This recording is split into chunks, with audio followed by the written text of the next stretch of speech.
কোনো পজিটিভ ভাবনাই নেই। তারা সবসময় মানুষের দোষ খুঁত ধরা নিয়ে ব্যস্ত থাকে। তাই আমি এই সমাজের মানুষদের কাছে বা আমার নিজের পরিবারের কাছে কোনো পজিটিভ ভাবনা আশা করি না। তাদের থেকে কোনো প্রকার সাপোর্ট আশা করি না। হাজারো দুঃখ কষ্টের মাঝে ডুবে থাকলেও কেউ এসে ভরসার হাত বাড়িয়ে দেয় না।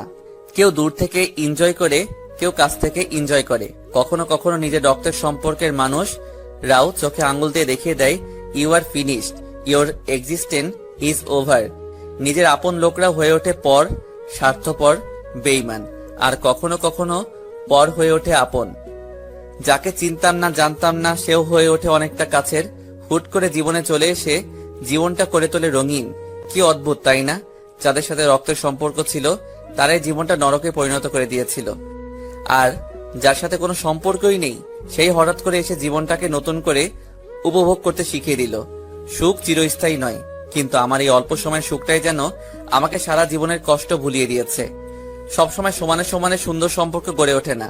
কখনো কখনো নিজের বিপরীতপক্ষী মানুষটার সাথেও গড়ে উঠতে পারে খুবই সুন্দর সম্পর্ক। কখনো কখনো ম্যাচিওর কারো থেকে আনম্যাচিওর মানুষটাই জীবনের জন্য অনেকটা মঙ্গলকর হয়ে ওঠে। কাজের লোক দরজা খুলতেই ইমন হন করে ভেতরে ঢুকে উপরে চলে গেল।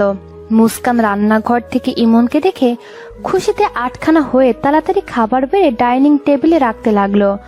সুপ্তি দৌড়ে এসে বলল, মুসু আন্টি, মামা এসে গেছে। মুস্কান মিষ্টি একটা হাসি দিয়ে বলল, দেখেছি। সুপ্তি কোমরে দুহাত দিয়ে চোখ নাচিয়ে বলল, এবার খুশি তো? মুস্কান ভ্রু কুঁচকে আমতা আমতা করতে করতে বলল, মানে আমি আবার কখন মন খারাপ করলাম? সুপ্তি খিলখিল করে হাসতে লাগলো আর বলল, মামাকে মিস করছিলে বলেই তো তোমার মন খারাপ ছিল।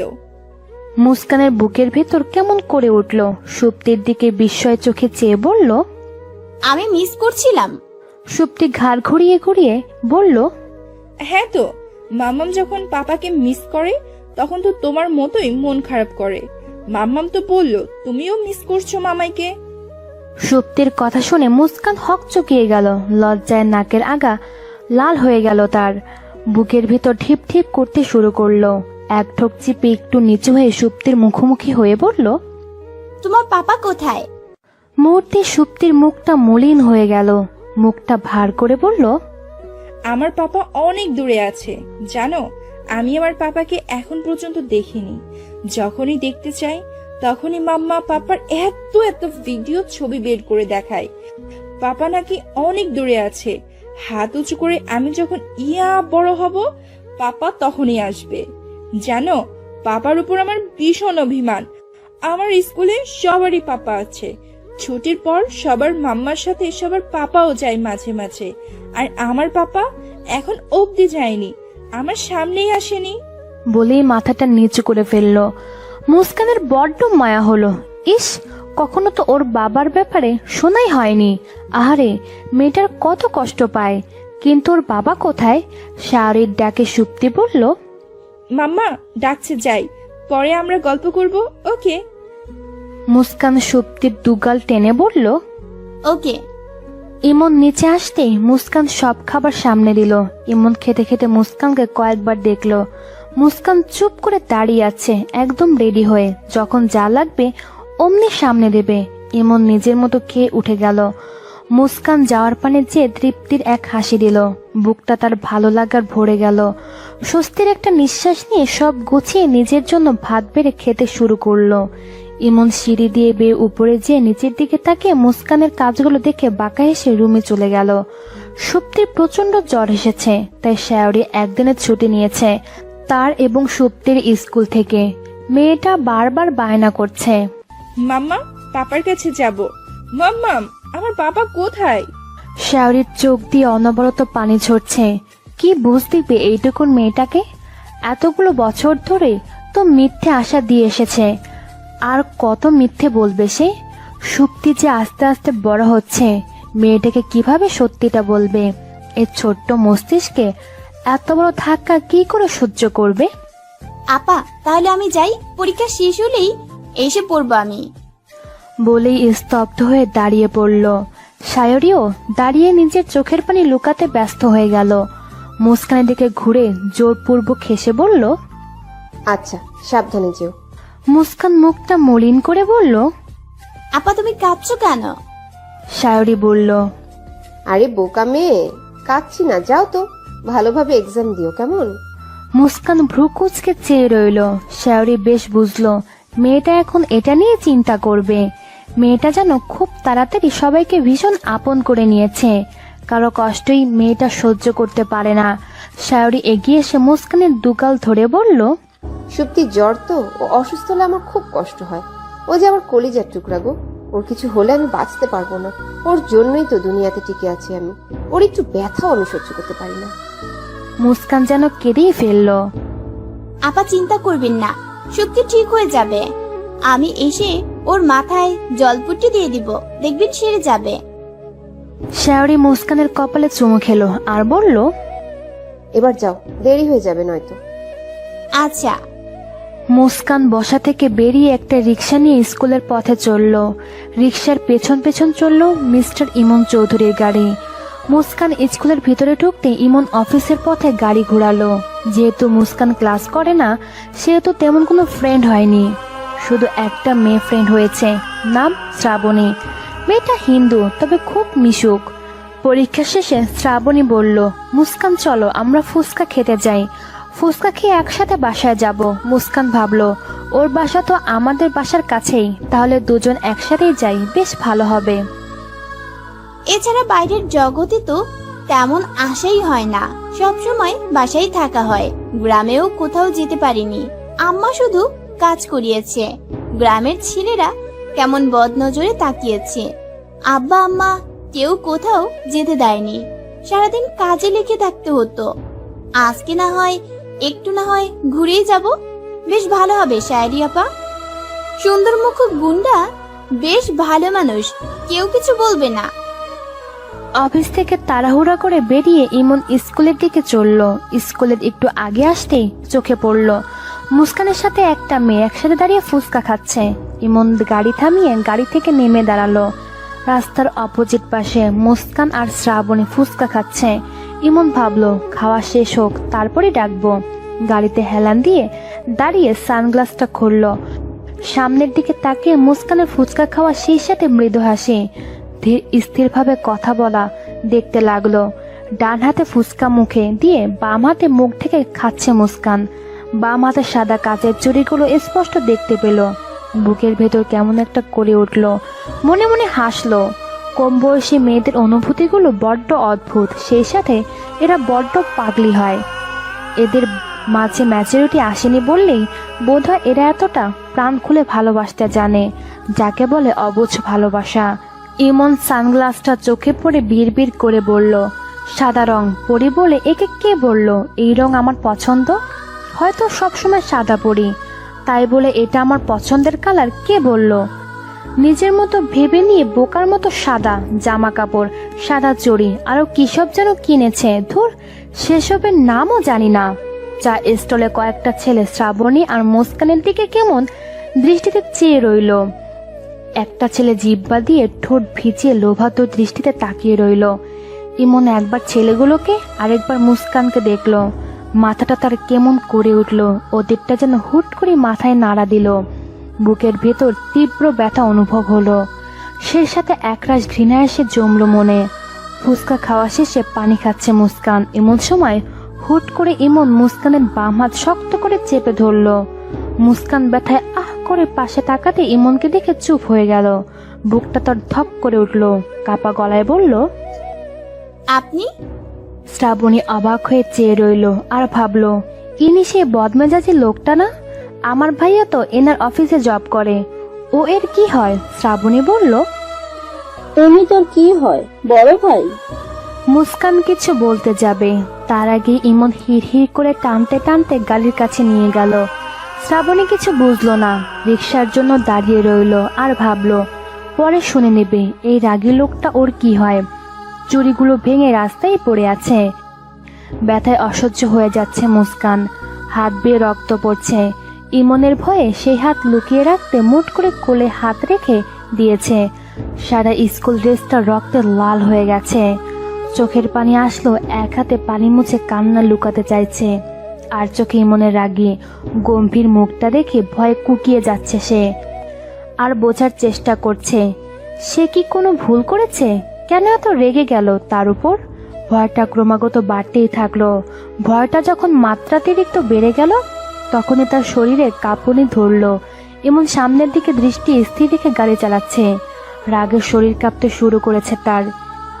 ইচ্ছে করছে সব তছনছ করে দিতে, কোনোভাবে নিজের রাগটা নিয়ন্ত্রণ করতে পারছে না। একজন ভয়ে কাঁপছে, আরেকজন রাগে কাঁপছে।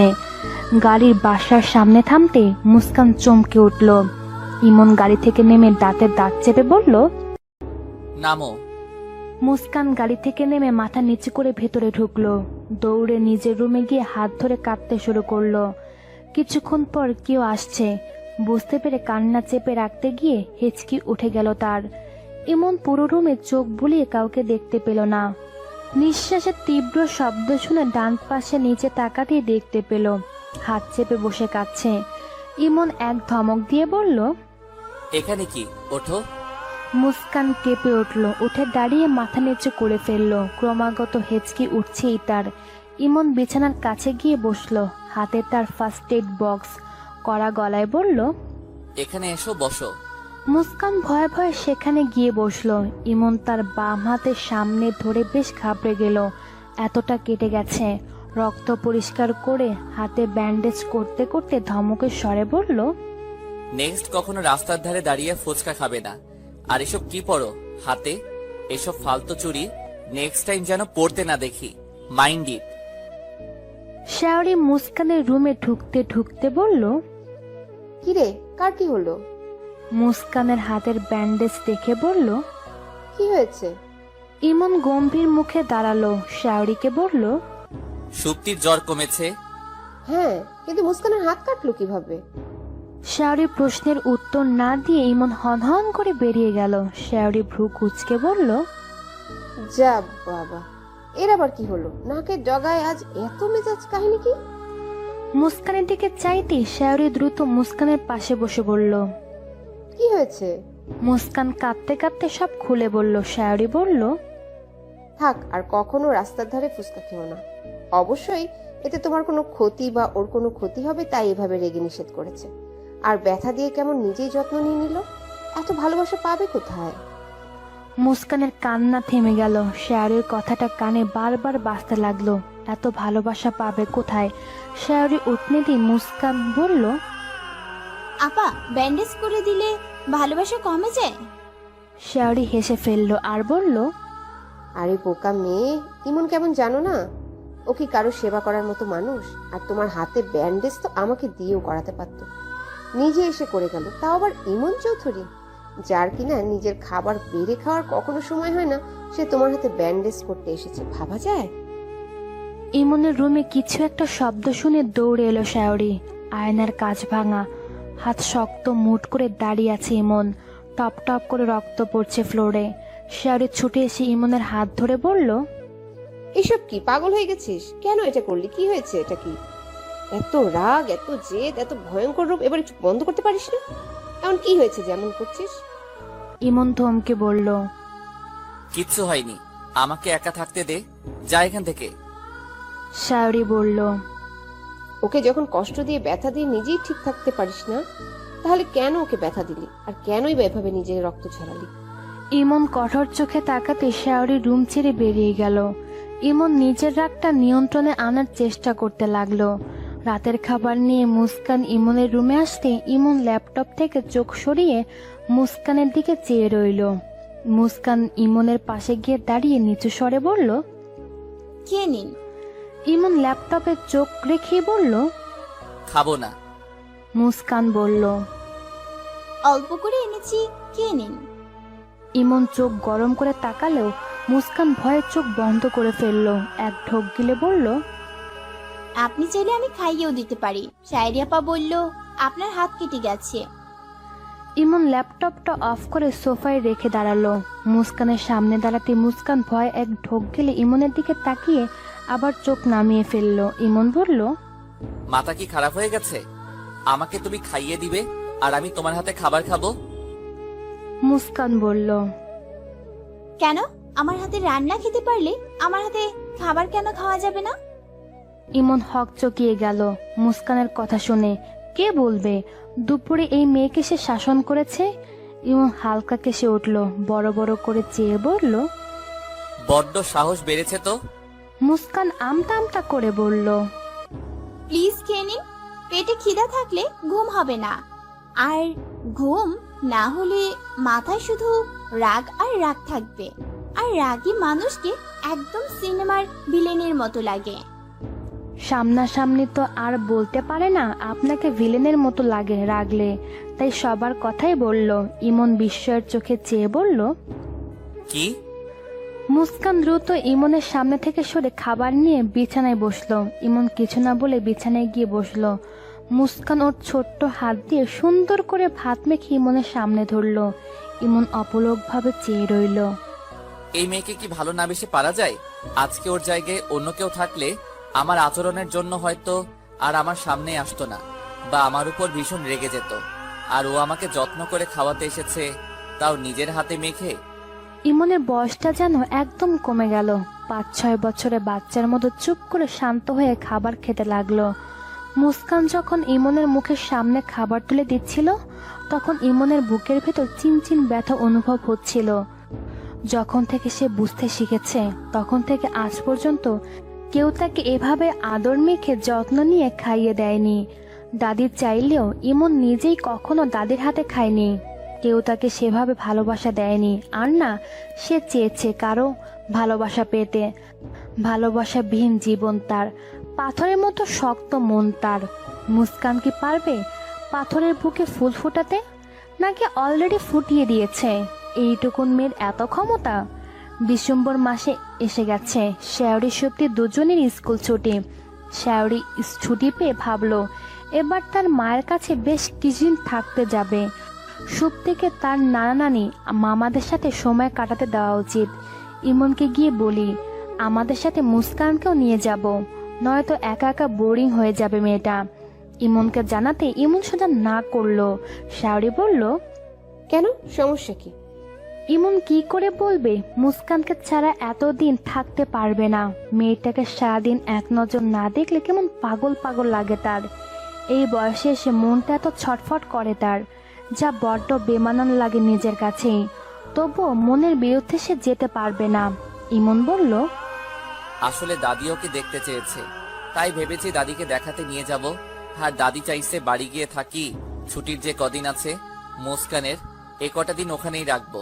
এছাড়া সবার জানা উচিত, বোঝা উচিত, আর মুস্কানকেও সবার সাথে পরিচয় করানো উচিত। শাওরি বলল। কিন্তু মুস্কান তো কিছু বুঝবে না, বরং বিব্রত হবে। ইমন বলল, কোনো বিব্রত হবে না, সবটা দেখে নেব আমি। সব থেকে বড় কথা, দাদির বয়স হয়েছে। বয়স্ক মানুষটা আমার পথ চেয়ে বসে থাকে। মুস্কানের কথা শুনে ওকে দেখার জন্য পাগল হয়ে গেছে। তাই এবার আমার উচিত দাদির কথা রাখা। কদিনই বা আছে দুনিয়ায়, তার কথাগুলো রাখলে যদি সে খুশি হয় তো কেন রাখবো না? ও বাড়িতে এই একটা মানুষই তো আমাকে মন থেকে ভালোবাসে, ভালো চায়। কিন্তু বাকি লোকগুলো, এরা তো সুবিধার না। চিন্তা করিস না, আমি আছি তো, সব সামলে নিব। এছাড়া সবাইকে চোখে আঙুল দিয়ে সবটা দেখিয়েও দিব। কিছু মানুষ নয়তো ভাববে ইমন চৌধুরী লুকিয়ে কাজ করছে, তাই সেসব মানুষকে দেখিয়ে দিতে চাই ইমন চৌধুরী জীবনে এমন কিছু করেনি বা করবে না যার জন্য তাকে লুকিয়ে কাজ করতে হবে। চৌধুরী বাড়িতে কয়েকজনের মুখে হাসি ফুটে উঠল, তো কয়েকজনের মুখে বিরক্তি, সেই সাথে ভয় জমল। একরামুল চৌধুরী, ইমনের বাবা, বেশ খুশি হয়ে কাজের লোকদের বললেন তার মায়ের থেকে চাবি নিয়ে ইমনের রুমটা পরিষ্কার করতে, এছাড়াও একটা এক্সট্রা রুম পরিষ্কার করে সব গোছাতে। কারণ ইমন তাকে স্টেট জানিয়েছে তার সাথে মুস্কান আসছে। তার বাবা ছেলেকে দ্বিতীয়বার আর প্রশ্ন করেনি। ছেলে যে বাড়িতে থাকার জন্য আসছে এতেই অনেক। ছেলে তাকে পছন্দ না করলেও তার বড় সন্তান ইমন, তার প্রতি তার আবেগই আলাদা। সাজিয়া বেগম, ইমনের সৎমা, বললেন, এক্সট্রা রুম কেন? একরামুল চৌধুরী বললেন। ইমন বলছে ভাই। সাজিয়া বেগম কড়া গলায় বললেন, আমি কিন্তু এই বাড়িতে কোনো রাস্তার ময়লা আবর্জনাকে জায়গা দেব না। মধুমালতী ডাকে আয়, হলো ফাগুনে এ খেলায়, মধুমালতী ডাকে। হ্যালো বন্ধুরা, পরবর্তী পার্ট খুব তাড়াতাড়ি আসবে, তো সবাই অপেক্ষায় থাকো। আর চ্যানেলটি যারা এখনো সাবস্ক্রাইব করোনি তারা পরবর্তী পার্ট দেখার জন্য চ্যানেলটি সাবস্ক্রাইব করে রেখো। ধন্যবাদ সবাইকে, আমাদের সাথেই থেকো।